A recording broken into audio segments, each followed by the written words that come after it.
हरियर भइल धरती मैया, रिम झिम बरसे बदरिया,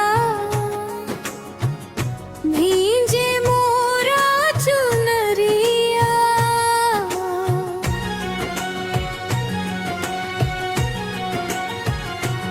ओ सजनवा है जाना मनवा तो हरे बिन उदास। सावन के प्यारा महीना मांगे बस तोहार साथ।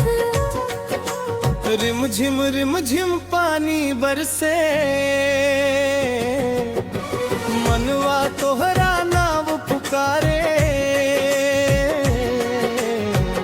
आजा हो पिया अखियाँ तरसे, प्रेम के दीप रोज उजियारे।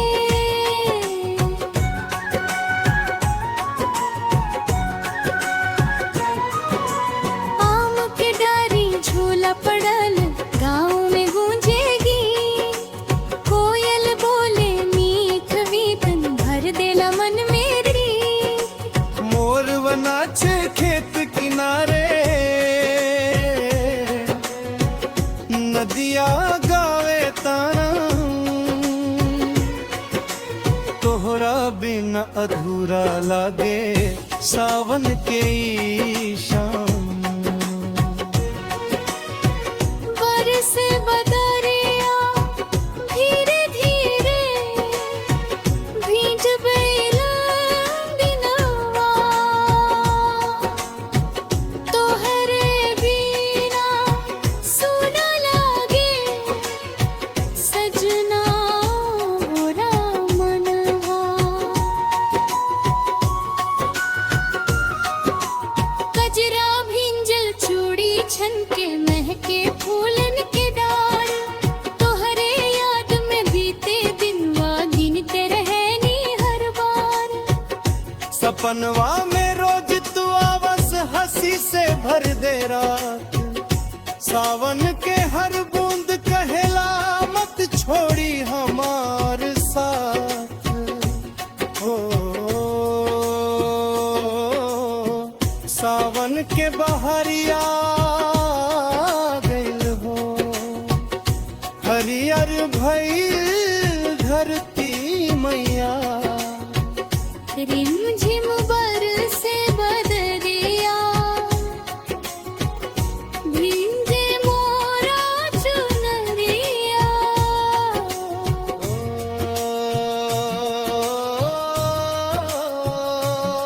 ओ सजनवा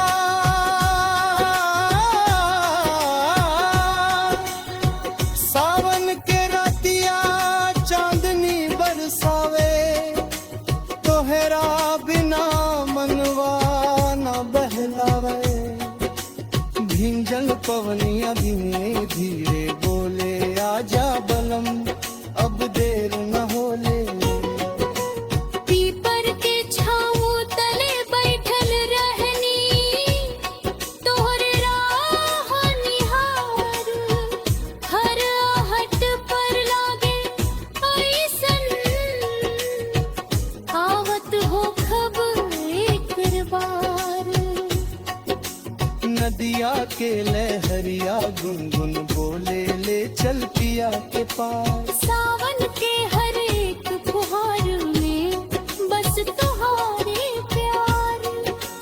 रिम झिम बरसे बदरिया धर के मोरा जियरा। तोहरे बिना न लागे मनवा सुना लागे नगरिया। हरियर हरियर खेत लहराए महके माटी के गंध। तोहरे संग बितावल पलवा जो लागे आनंद। झूला झूले गाँव के गोरी गावे मिलके गीत। हमरो मनवा चाहे सजना तोहरे संग बनल प्रीत। आजा हो पिया अब देरी काहे, अखियां राह तके। सावन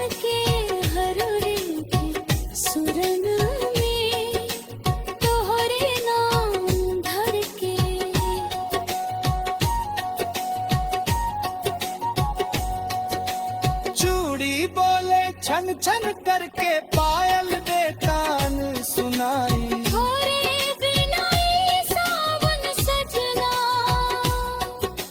अधूरा अधूरा भाई।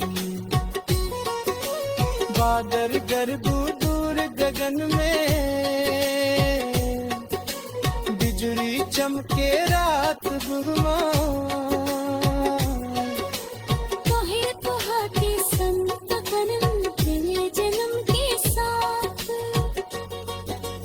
हो सावन के बहारिया गई हो, मनवा तोहरे उड़ उड़ गई हो। रिमझिम बरसे प्रेम के फुहार, संगे लिखब हम जीवन के प्यार।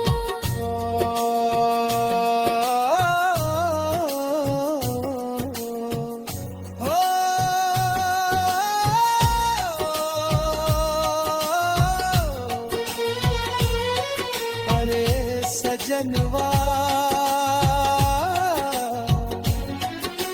सावन के बयार छू गइला मनवा।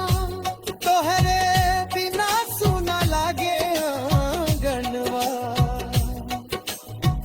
रिमझिम बरसेला मेघवा, भींजे प्रेम के डोर। आजा बलमवा बिना करार, सब खुल गए दिल के छोर। बांसुर के मीठ सुरवा